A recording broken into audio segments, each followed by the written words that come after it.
So friends, let us see how do we actually use XAMPP.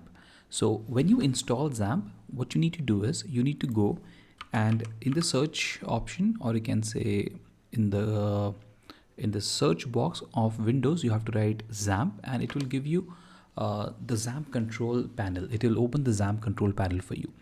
Once the XAMPP control panel gets opened, the important thing for us over here is Apache and MySQL. In front of it, you will see two options, that is start and admin. Okay.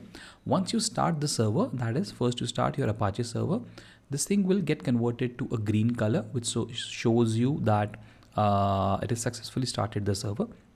The second one is MySQL. Just go and click on start here also.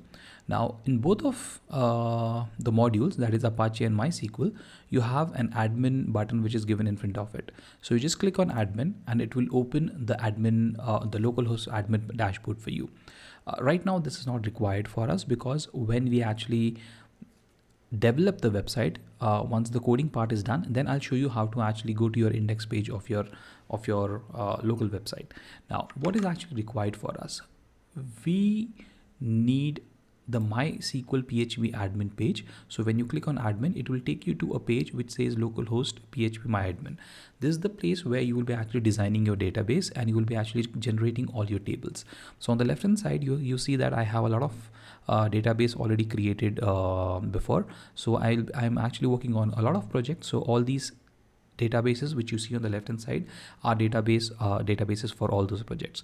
So if I actually go inside in any of the database, you see if I go inside management, I'll see a lot of other tables which are there inside this database. Same way we are actually prompt our Claude or maybe ChatGPT and get this everything done for us. You don't have to write a single code offline.